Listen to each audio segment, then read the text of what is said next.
सुदूर पहाड़ियों के बीच बसे एक छोटे से गांव में एक विद्या नाम की युवती निवास करती थी।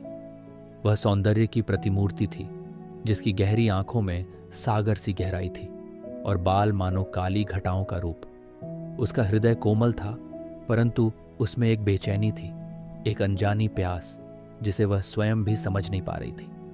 विद्या की मां सरला एक विधवा थी, जिसने अपनी बेटी को बड़ी कठिनाइयों में पाला था। वह चाहती थी कि विद्या का विवाह एक अच्छे युवक से हो जाए, परंतु विद्या का मन सांसारिक बंधनों से दूर किसी अनदेखे आकर्षण की ओर भागता था। एक दिन गांव में एक तेजस्वी साधु का आगमन हुआ, जिनका नाम अचलानंद था। उनका व्यक्तित्व अद्भुत था, गहरी आंखें, लंबे केश और मुखमंडल पर अद्वितीय तेज। वह गांव के शिव मंदिर में रुके थे और भिक्षा मांगकर जीवनयापन कर रहे थे। जब अचलानंद पहली बार विद्या के द्वार पर भिक्षा मांगने आए, तो उनके और विद्या के नेत्र एक क्षण के लिए मिले। वह क्षण मानो समय के प्रवाह से मुक्त हो गया। विद्या की धड़कनें तेज हो गईं। पहली बार उसने किसी पुरुष के प्रति ऐसी अनुभूति महसूस की थी। उस रात विद्या सो न सकी।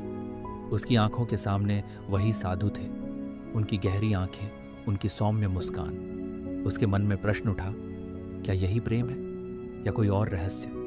अब विद्या हर दिन मंदिर जाने लगी।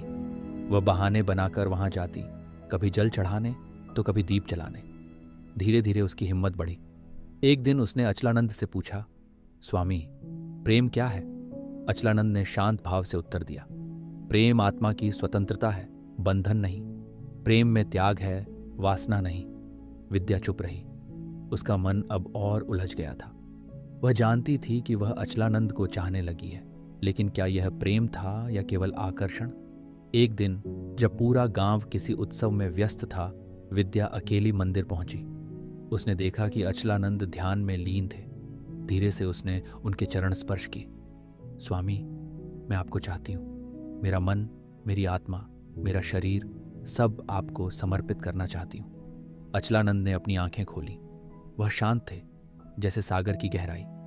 विद्या, ये जो तुम्हारा आकर्षण है, वह तुम्हारी आत्मा की एक यात्रा है, लेकिन इसका अंत मेरे पास नहीं है। इसका अंत तुम्हारे भीतर है। विद्या की आंखों से आंसू बहने लगे। वह शांत स्वर में कहा, तो क्या यह प्रेम नहीं? साधु ने उत्तर दिया, प्रेम का उच्चतम स्वरूप आत्मसमर्पण है, परंतु किसी व्यक्ति को नहीं, बल्कि परमात्मा को। विद्या अब समझ चुकी थी, यह प्रेम नहीं था, यह आत्मा की खोज थी। कुछ दिनों बाद विद्या ने स्वयं को एक नई दिशा में मोड़ लिया। उसने अपनी मां के कहने पर एक अच्छे युवक से विवाह कर लिया और जीवन में नई शुरुआत की।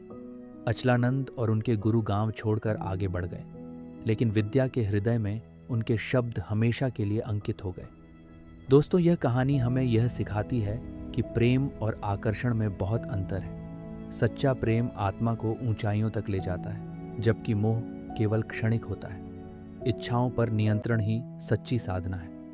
अगर आपको यह कहानी अच्छी लगी हो तो इसे लाइक करें, शेयर करें और चैनल को सब्सक्राइब करना न भूलें। मिलते हैं अगली कहानी में। नमस्कार।